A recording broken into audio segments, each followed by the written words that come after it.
معزز ساتھیو،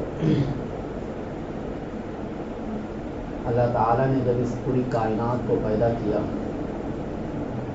تو انسانوں کے پیدا کرنے سے پہلے اللہ تعالیٰ نے فرشتوں کو، جناتوں کو، شیاطینوں کو پیدا کیا۔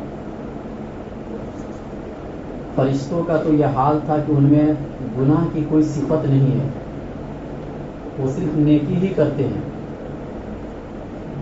اور شیاطین اور جنات کا یہ حال تھا کہ وہ اس سرزمین میں سرکشی پھیلاتے تھے، خون خرابہ کرتے تھے، گناہ ہی گناہ تھا ان میں۔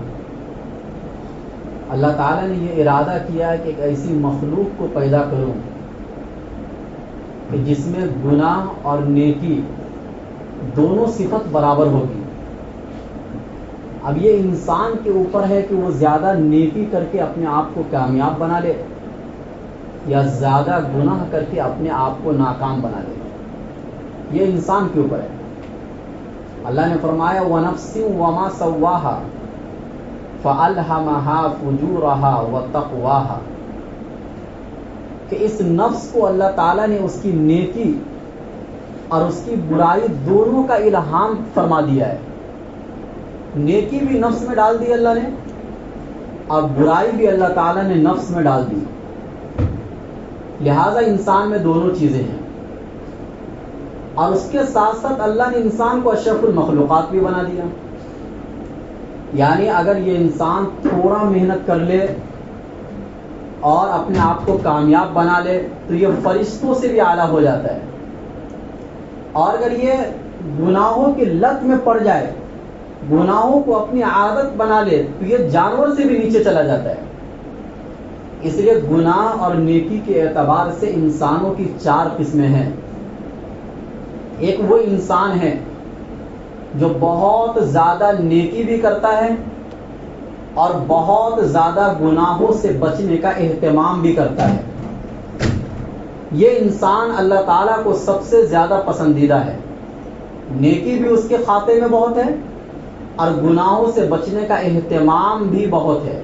یہ نہیں کہا جا رہا ہے کہ وہ گناہ ہی نہیں کرتے، کیونکہ یہ انسان سے تو ہو ہی نہیں سکتا نا کہ وہ گناہ ہی نہ کرے، گناہ تو ہوگا، لیکن گناہوں سے بچنے کا اہتمام بہت کرتے ہیں، جس کی بنیاد پر کبھی کبھار اس سے گناہ ہو جائے گا، لیکن ہو جائے گا تو فوراً توبہ کریں گے، وہ فوراً اللہ کے سامنے جھک جائیں گے۔ یہ انسانوں کی صفت ہوتی ہے۔ دوسرے نمبر پر وہ انسان ہے جو گناہ بھی بہت کرتے ہیں اور نیکی کوئی ہے نہیں ان کے کھاتے میں، بہت کم نیکی، کبھی کبھار موقع مل گیا تو نیکی کر لیتے ہیں، لیکن گناہ ان کے کھاتے میں بہت زیادہ ہے۔ یہ آدمی اللہ تعالیٰ کی نظر میں سب سے زیادہ ناپسندیدہ ہے۔ تیسرا وہ انسان ہے جو نیکی تو بہت کرتا ہے لیکن گناہوں سے بچنے کا اہتمام تھوڑا کم ہے۔ نیکی بہت ہے، نماز، روزہ، زکوٰۃ، حج سبھی وہ اہتمام سے ادا کرتا ہے، لیکن گناہوں سے بچنے کا اتنا اہتمام نہیں کرتا ہے، موقع ملتا ہے تو کر بھی لیتا ہے۔ تو یہ انسان آدھا پسندیدہ ہے، آدھا ناپسندیدہ ہے۔ اور اسی طریقے سے چوتھے نمبر پر وہ انسان ہے جو گناہوں سے بچنے کا بہت اہتمام کرتے ہیں لیکن نیکی کی طرف کوئی توجہ نہیں ہے، جیسے نماز، روزہ، زکوٰۃ، حج، ان چیزوں کی طرف کوئی توجہ نہیں ہے اس کی، لیکن گناہوں سے بچنے کا بہت اہتمام کرتے ہیں، بد نظری سے بچ جاتے ہیں، چوری سے بچ جاتے ہیں، گناہ سے بچ جاتے ہیں، قتل سے بچ جاتے ہیں۔ ایسے بھی لوگ آپ کو محلے معاشرے میں ملیں گے، گناہ نہیں کریں گے، بہت اہتمام کریں گے، لیکن نیکی بھی ان کے کھاتے میں بہت نہیں ہے، تھوڑی بہت ہے۔ تو یہ بھی آدھا پسندیدہ ہے، آدھا ناپسندیدہ ہے، کیونکہ انسان میں دونوں چیز ہونی چاہیے۔ تو یہ گناہ کے اعتبار سے انسان کی 4 قسمیں ہیں جو شریعت کے اندر ہے، موجود ہے۔ اب اپنے آپ کو کس لیول کا بنانا ہے؟ پہلی قسم میں سے اپنے آپ کو بنانا ہے کہ بھائی نیکیاں بھی بہت ہے اپنے کھاتے میں اور گناہوں سے بچنے کا اہتمام بھی بہت زیادہ ہے۔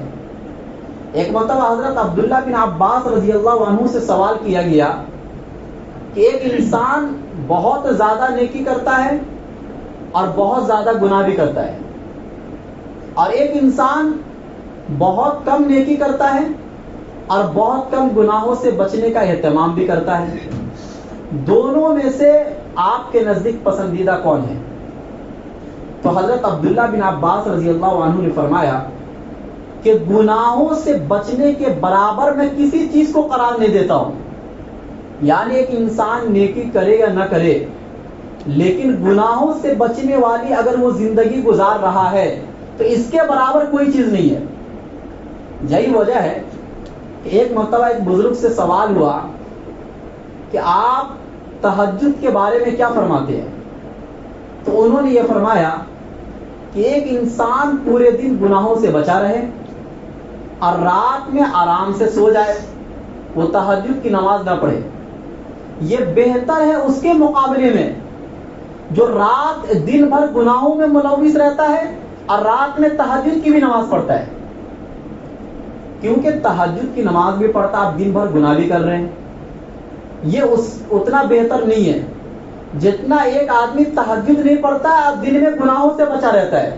کیونکہ گناہوں سے بچنے کے برابر شریعت میں کوئی چیز نہیں ہے. سب سے اصل چیز گناہوں سے بچنا ہے. ایک شخص نے یہ فرمایا کہ لوگ رات میں سونے کی وجہ سے ہلاک و برباد ہو گئے، کیونکہ زیادہ سونے والا انسان عام طور سے نیکی کی طرف نہیں جاتا ہے، غفلت کا شکار ہوتا ہے. تو ایک بزرگ نے اس کا جواب دیا کہ ہم تو یہ دیکھ رہے ہیں کہ لوگ جاگنے کی وجہ سے ہلاک و برباد ہو رہے ہیں. بھائی سونے والا تو سو رہا ہے، کم سے کم وہ نیکی نہیں کر پائے گا لیکن گناہوں سے تو بچا رہے گا. اور جاگنے والا انسان نیکی بھی نہیں کر رہا ہے اور گناہ کی طرف بھی بہت زیادہ جا رہا ہے.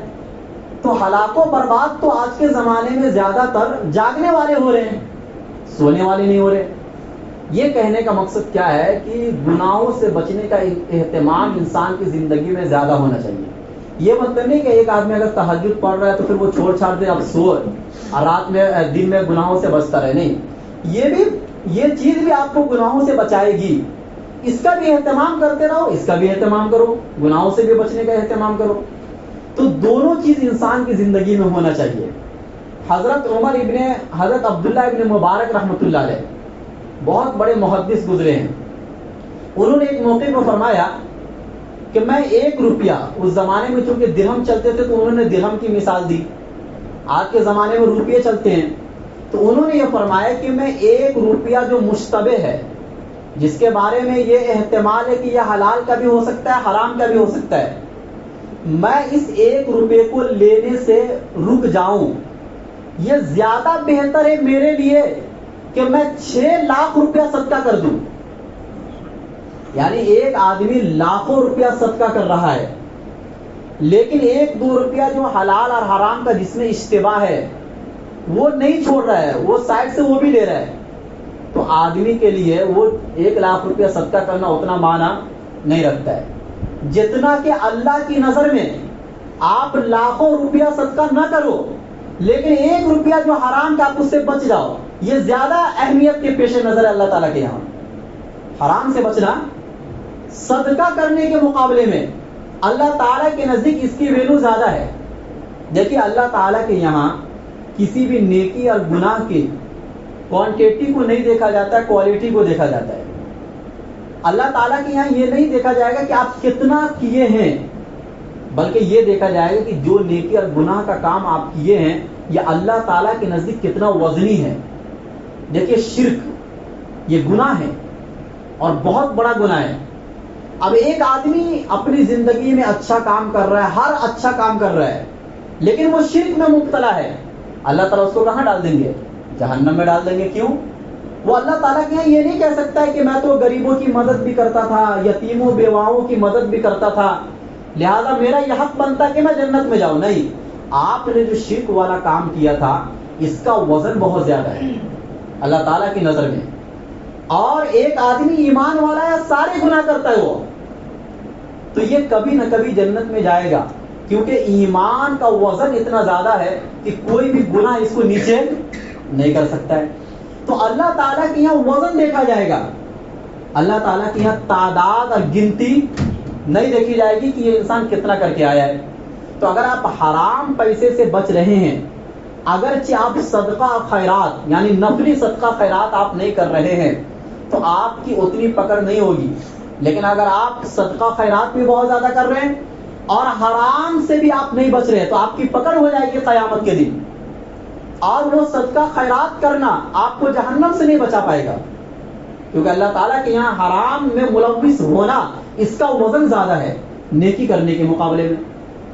حضرت عبداللہ عمر ابن عبد العزیز رحمۃ اللہ علیہ فرماتے ہیں کہ وہ یہ فرماتے تھے کہ میں یہ چاہتا ہوں کہ فرض اور واجب نماز پڑھوں اور نفل نماز نہ پڑھوں، میں یہ چاہتا ہوں کہ صرف فرض روزے رکھوں اور نفل روزے نہ رکھوں، میں یہ چاہتا ہوں کہ صرف فرض زکوٰۃ ادا کروں اور نفلی صدقہ نہ کروں، میں یہ چاہتا ہوں کہ صرف فرض حج کر لوں اور نفلی حج نہ کروں، اور اس کے علاوہ جتنے پہ میرے پاس طاقت و قوت ہے وہ تمام طاقت و قوت کو گناہوں سے بچنے میں لگا دوں، میں یہ میرے لیے زیادہ بہتر ہے بنسبت اس کے کہ میں نوافل میں لگا ہوا ہوں ادھر گناہ بھی کر رہا ہوں۔ ایک آدمی نوافل میں لگا ہوا ہے، بہت اچھی چیز ہے، چلو نوافل میں بھی لگنا چاہیے، اللہ تعالیٰ کا قرب حاصل ہوتا ہے، لیکن یہ اچھی چیز اس وقت ہے جب آپ اپنے خالی اوقات کو گناہوں سے بچا رہے ہیں، ورنہ گناہ ایک ایسی چیز ہے کہ اللہ کے نبی صلی اللہ علیہ وسلم نے ابن ماجہ کے حدیث میں فرمایا کہ قیامت کے دن کچھ لوگ ایسے آئیں گے کہ جن کے اعمال مطلب پہاڑوں کی طرح اڑا دیے جائیں گے، جیسے قیامت کے دن پہاڑ اڑیں گے اس طریقے سے ان کے اعمال کو گرد و غبار کی طرح اڑا دیا جائے گا۔ اللہ کے نبی صلی اللہ علیہ وسلم سے صحابہ کرام نے سوال کیا یہ کون لوگ ہوں گے؟ اللہ کے نبی نے فرمایا بہت زیادہ عبادت کرنے والے لوگ ہوں گے۔ صحابہ کو اشکال ہوا کہ بہت زیادہ نیکی کرنے والے، بہت زیادہ عبادت کرنے والوں کا یہ حال کیسے ہو جائے گا؟ اللہ کے نبی صلی اللہ علیہ وسلم نے بیان فرمایا کہ یہ حال اس لیے ہوگا کہ اس آدمی کو جب تنہائی ملتی تھی تو یہ اللہ کے محارم کو توڑ دیتا تھا، اللہ نے جن چیزوں کو حرام کیا اس سے یہ بچتا نہیں تھا تنہائی میں، لہذا اس کا وبال قیامت کے دن یہ ہوگا کہ اس کی ساری نیکیوں کو برباد کر دیا جائے گا۔ اسی لیے اللہ کے نبی صلی اللہ علیہ وسلم نے ایک حدیث میں فرمایا اتق المحارم تکن اعبد الناس، اللہ کی حرام کردہ چیزوں سے تم بچ جاؤ، لوگوں میں سب سے زیادہ عبادت گزار تم بن جاؤ گے۔ سب سے بڑا عبادت گزار کون ہے؟ اللہ کی نظر میں جو حرام کاموں سے اور گناہوں کے کاموں سے اپنے آپ کو بچا لے وہ اس دنیا میں سب سے بڑا عبادت گزار ہے۔ سب سے بڑا عبادت گزار زیادہ نمازیں پڑھنے والا نہیں، زیادہ روزے اور زکوٰۃ دینے والا نہیں، بلکہ گناہوں سے بچنے والا یہ سب سے بڑا عبادت گزار ہے۔ اور ظاہر سی بات ہے کہ انسان جب اپنی زندگی کو ایسا بنا لے گا کہ وہ گناہوں سے بچنے کی بھرپور کوشش کرے گا تو وہ نماز ہی کیوں چھوڑے گا؟ وہ فرائض کو نہیں چھوڑے گا، وہ واجبات کو نہیں چھوڑے گا، وہ زکوٰۃ اور روزوں کو نہیں چھوڑے گا، وہ تمام کاموں کو کرے گا، گناہوں سے بچنے کا بھی اہتمام کرے گا۔ تو اللہ کے نبی صلی اللہ علیہ وسلم نے اس حدیث میں فرمایا کہ اگر تم اللہ کی نظر میں سب سے بڑے عبادت گزار بننا چاہتے ہو تو تمہارے لیے ضروری ہے کہ تم اللہ کے حرام کردہ چیزوں سے بچ جاؤ، جو محارم ہیں، جو اللہ کے حدود ہے ان حدود سے تجاوز مت کرو۔ ہر چیز کے اللہ تعالی نے ایک باؤنڈری بنائی ہے، گناہوں کی بھی باؤنڈری ہے، نیکیوں کی بھی باؤنڈری ہے، نیکیوں میں بھی حد سے زیادہ تجاوز کو اللہ پسند نہیں کرتا، اور گناہوں میں بھی گناہ کو ویسے بھی پسند نہیں کرتا، اور حد سے زیادہ اگر آگے بڑھ جائے انسان تو یہ ظلم ہے۔ ایسے لوگوں کو اللہ قرآن میں ظالم کہتا ہے، یہ اللہ کی نظر میں ظالم ہے۔ تو اس لیے اپنے آپ کو یہ کوشش کرے کہ گناہوں سے بچنے کا مکمل اہتمام کریں گے۔ دیکھیے ولایت، کوئی بھی انسان بڑا بزرگ اب بڑا اللہ والا گناہوں سے بچے بغیر نہیں بن سکتا ہے۔ قرآن کریم کی آیت ہے ان اولیاءہ الا المتقون، اللہ کے ولی نہیں ہوتے ہیں مگر وہ لوگ جو گناہوں سے بچنے کا اہتمام کرتے ہیں، مگر وہ لوگ جو گناہوں سے بچنے کا اہتمام کرتے ہیں یہ اللہ تعالیٰ کے ولی ہیں۔ تو اگر ایک انسان اپنے آپ کو اللہ کا دوست بنانا چاہتا ہے تو اس کے لیے بھی ضروری کیا ہے؟ نیکی سے زیادہ گناہوں سے بچنے کا اہتمام اس انسان کو کرنا پڑے گا۔ اور شریعت میں اگر آپ غور کریں گے تو نیکی کی ترغیب کم ہے اور گناہوں سے بچنے کا اہتمام زیادہ ہے، بلکہ نیکیاں بھی اسی لیے ہے تاکہ انسان گناہوں سے بچ جائے، یا جو گناہ کیا ہے وہ گناہ دھل جائے ان نیکیوں کے ذریعے سے۔ اب غور کیجئے، اللہ تعالیٰ نے نماز کا حکم دیا، نماز کے بارے میں قرآن میں کیا فرمایا؟ ان الصلاۃ تنہا عن الفحشاء والمنکر، یقیناً نماز بے حیائی یا برے کاموں سے روک دیتی ہے. کیا پتہ چلا؟ نماز کا بھی اثر یہ ہے کہ وہ بے حیائی یا برے کاموں سے روکتی ہے. یعنی نماز بھی پڑھنا اس لیے ہے تاکہ انسان اللہ کی دوسری نافرمانیوں سے بچ جائے. پتہ چلا اصل شریعت کے اندر اللہ کی نافرمانی سے بچنا ہے، اصل یہ ہے. اسی طریقے سے اللہ تعالیٰ نے زکوٰۃ کا حکم دیا. زکوٰۃ اور مال جو خرچ کرتا ہے انسان، یہ بھی کیوں کرتا ہے؟ اللہ تعالیٰ نے ایک جگہ میں فرمایا تاکہ تم کو گندگی سے اللہ پاک کر دے، اور تاکہ بخل، ہرس جو ایک بہت بڑا گناہ ہے، لالچ پنا مال کا اور دنیا سے محبت، یہ اللہ تعالیٰ آپ کے دلوں سے نکال دے. یہ بھی زکوٰۃ کا یہ فائدہ ہے. روزہ کا فائدہ، اس میں تو مکمل گناہوں سے بچنا ہی ہے کہ اللہ تعالیٰ نے خواہشات سے آپ کو روک دیا. خواہشات کا نام ہی تو گناہ ہے، خواہشات کے پیچھے چلنے کا نام ہی کیا ہے؟ گناہ ہے. اور حج کے اندر تو اللہ تعالیٰ نے باضابطہ روک لگا دی، فلا رفث ولا فسوق ولا جدال فی الحج.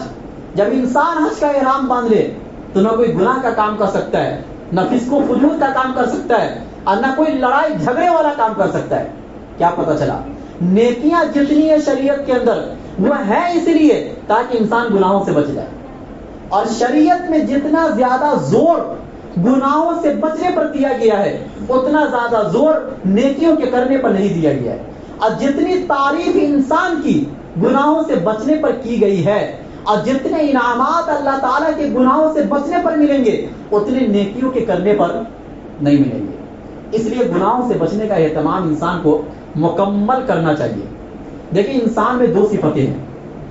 اللہ تعالیٰ نے انسان کو عقل دی اور شہوت دی. فرشتوں کو اللہ تعالیٰ نے صرف عقل دی، شہوت نہیں دی. اور جانوروں کو اللہ تعالیٰ نے صرف شہوت دی، عقل نہیں دی. یہ تین قسم کی مخلوقات کو ہم اور آپ بخوبی جانتے ہیں. فرشتے کے پاس عقل ہے، شہوت نہیں ہے، اس لیے ان کی آزمائش نہیں ہے. لہذا وہ اچھا ہی کام کریں گے، غلط کام نہیں کر سکتے. اور جانوروں کو اللہ تعالیٰ نے صرف شہوت دی ہے، عقل نہیں دی ہے. لہذا وہ اگر کوئی غلط کام بھی کریں گے تو بھی ان کی کوئی پکڑ قیامت کے دن نہیں ہونے والی ہے. اللہ تعالیٰ نے انسان کو عقل بھی دی ہے، شہوت بھی دی ہے.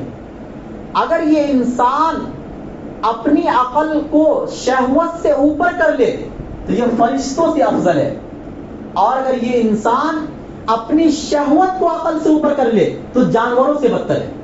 کیا سمجھے؟ یعنی انسان میں عقل بھی ہے، شہوت بھی ہے. جب انسان شہوات کا پجاری بن جاتا ہے تو اس وقت اس کی عقل ختم ہو جاتی ہے. ایک انسان جب شہوتوں میں مبتلا ہو جاتا ہے تو ایک پاگل انسان اور ایک عقل مند، ایک پاگل انسان ایک جانور میں کوئی فرق نہیں ہے.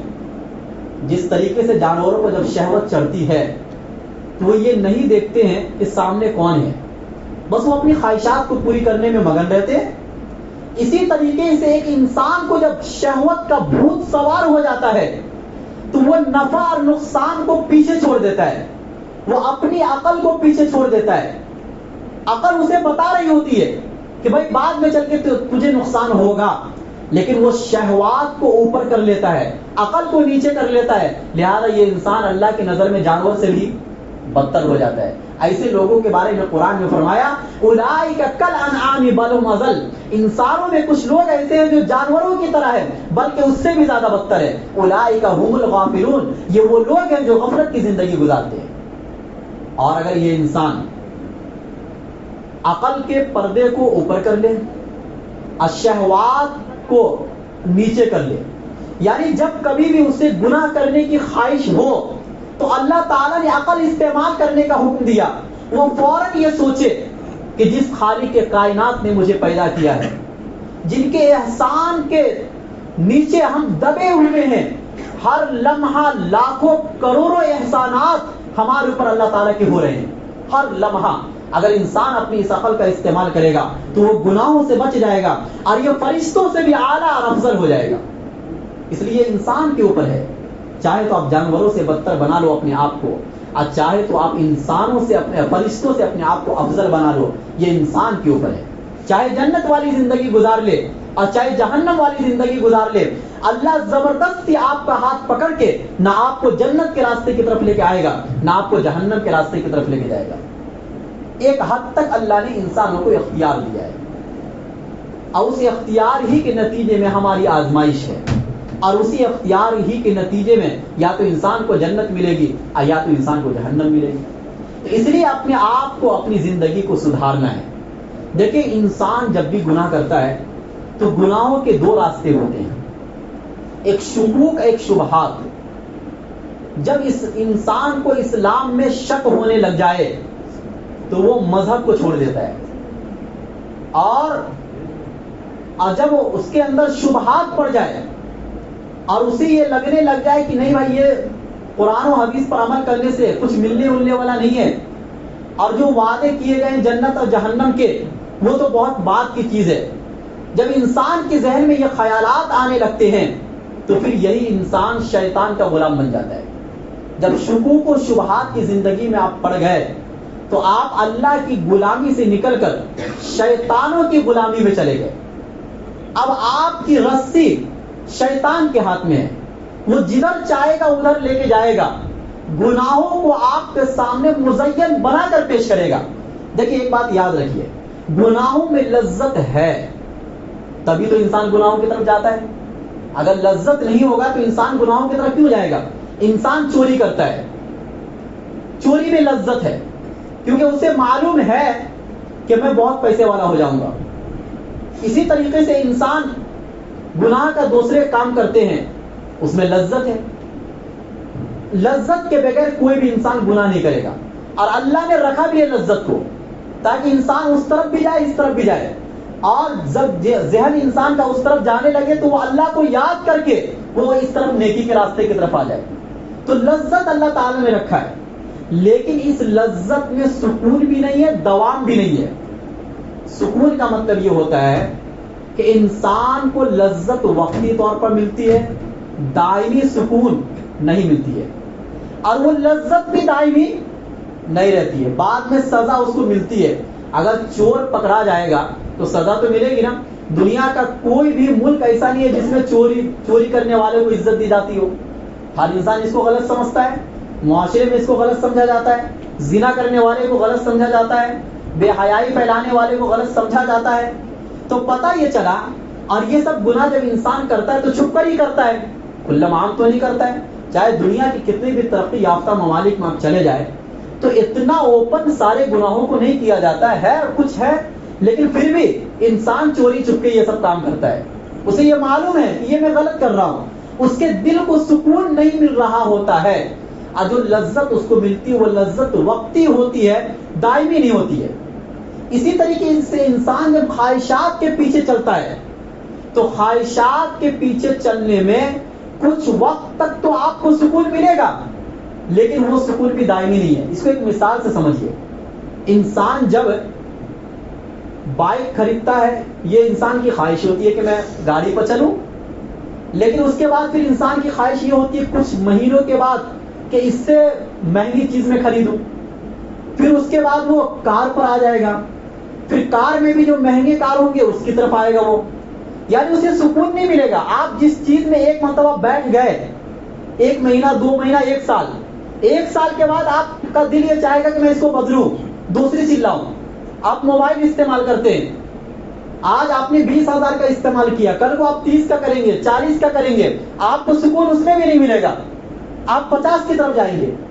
پتہ چلا دنیا کی جتنی بھی چیزیں ہیں انسان اس کو ایک حد تک استعمال کرتا ہے، بس ایک حد کے بعد دل اس سے اکتا جاتا ہے، سکون اس میں بھی نظر نہیں آتا ہے۔ حالانکہ جب انسان وہ چیز خریدا تھا تو سکون کے لیے خریدا تھا۔ انسان جب گھر بناتا ہے، جب شروع میں بناتا ہے، بہت جذبات ہوتے ہیں انسان کے، یہاں یہ فٹ کر دوں، یہاں یہ لگا دوں، یہاں یہ لگا دوں۔ 1 سال تک دیکھتا ہے، نظر دوڑاتا ہے چاروں طرف، کچھ سالوں کے بعد اللہ نے اور پیسہ دیا اس کو، وہ فوراً اس کو بدلنے کی کوشش کرتا ہے۔ ہوتا کہ نہیں ہوتا ہے؟ پتہ چلا خواہشات کے پیچھے چلنے میں سکون ہے ایک حد تک، لیکن مکمل سکون اس میں بھی نہیں ہے۔ پھر پتہ چلا سکون ہے کس میں، آخر کس میں مکمل سکون ملے گا؟ ایک تو یہ کہ مکمل سکون انسان کو جنت میں ملے گا، لیکن دنیا میں بھی اللہ تعالی نے سکون کا وعدہ کیا، کہ من عمل صالحا من ذکر او انثى وهو مؤمن فلنحيينه حیاتا طیبہ، کہ مرد عورت میں جو انسان، مرد عورت میں سے جو بھی نیکی کا کام کرے گا اور اعمال صالحہ کرے گا، یعنی نیکیوں کے کام مکمل کرے گا اور اس کے بعد گناہوں سے بچنے کا مکمل اہتمام کرے گا، فَلَنُحْيِيَنَّهُ حَيَاةً طَيِّبَةً، ہم اس کو پاکیزہ زندگی دیں گے، سکون والی زندگی دیں گے۔ گھر اچھا بنانا یا گاڑیاں اچھی خرید لینا، مہنگے موبائل خرید لینے میں وہ سکون انسان کو نہیں ملے گا جو حیات طیبہ دینے کے بعد انسان کو سکون ملے گا۔ اور دوسرے موقع پر اللہ نے فرمایا وَمَنْ أَعْرَضَ عَنْ ذِكْرِي فَإِنَّ لَهُ مَعِيشَةً ضَنْكَ وَنَحْشُرُهُ يَوْمَ الْقِيَامَةِ أَعْمَى، کہ جو انسان میرے ذکر سے اعراض کرے گا میں اس کی زندگی کو تنگ بنا دوں گا، سب کچھ ہوتے ہوئے اور سکون اور آسائش اور آرام کے سارے اسباب کے ہوتے ہوئے اللہ آپ کی زندگی سے سکون کو چھین لے گا۔ آج کی دنیا میں تو ہم یہی تو دیکھ رہے ہیں، آج پہلے سے زیادہ ڈاکٹر ہیں، آج پہلے سے زیادہ ہمارے انصاف کے پارلیمنٹ کھلے ہوئے ہیں، ہر جگہ کورٹ کا انتظام ہے، ہر جگہ پولیس ہے تاکہ ہمارے پر کوئی ظلم و زیادتی نہ ہو۔ پہلے سے زیادہ آج انسانوں کی سکون کی ہر چیزیں ہیں، لیکن پہلے سے زیادہ ہم بے سکون ہو چکے ہیں۔ صحت کے سارے اسباب آج کے زمانے میں ہیں، صحت کے سارے اسباب آج کے زمانے میں پائے جاتے ہیں۔ کمزوری کو دور کرنے کی الگ دوا ہے، خون کو بڑھانے کے لیے الگ دوا ہے، کیلشیم بڑھانے کے لیے الگ دوا ہے، ہر چیز کے لیے الگ الگ دوا بنا دی گئی، لیکن ان ساری چیزوں میں آج برکت نہیں ہے۔ دوا کھا کر بھی وہ چیزیں ہمیں نہیں مل رہی ہے جو پہلے کے لوگ دال روٹی سے وہ چیزیں حاصل کر دیتے تھے۔ یہ وہی ہے وَمَنْ أَعْرَضَ عَنْ ذِكْرِي فَإِنَّ لَهُ مَعِيشَةً، اللہ کی قدرت کو چیلنج دو گے اور اللہ تعالیٰ نے جو نیچر بنایا ہے اس نیچر سے اگر بغاوت کرو گے اللہ تم کو توڑ کر رکھ دیں گے۔ دنیا نے یہ اعلان کیا تھا کہ زیادہ بچے جب دنیا میں پیدا ہوں گے تو کھانے پینے کا انتظام کہاں سے ہوگا، بھوک مری کے لوگ شکار ہو جائیں گے، لیکن آج وہی ترقی یافتہ کنٹری کے لوگ یہ اعلان کر رہے ہیں کہ نہیں بچے زیادہ پیدا ہونے چاہیے۔ یہ کیا تھا؟ یہ نیچر سے بغاوت تھا۔ جب انسان قدرت سے بغاوت کرتا ہے اللہ تعالیٰ اس کو اسی چیز سے عذاب دیتے ہیں، اور پھر اس کو بعد میں چل کر یہ لگتا نہیں میں نے قدرت سے بغاوت کیا تھا، پہلے والی زندگی اچھی تھی، یہ والی زندگی اچھی نہیں ہے۔ تو خلاصہ کلام یہ نکلا کہ اگر آپ سکون اور اطمینان چاہتے ہیں تو اپنے آپ کو گناہوں سے بچنے والی زندگی بنا لیجیے، اور یہی اصل ہے شریعت کے اندر، امر بالمعروف سے زیادہ اہم نہی عن المنکر ہے، یعنی بھلائی کا حکم دینے سے زیادہ بہتر لوگوں کو برائی سے روکنا اور اپنے آپ کو بھی برائی سے روکنا، یہ زیادہ بہتر ہے اسلام کے اندر۔ اللہ تعالی ہم سب کو کہنے سننے سے زیادہ عمل کرنے کی توفیق دے۔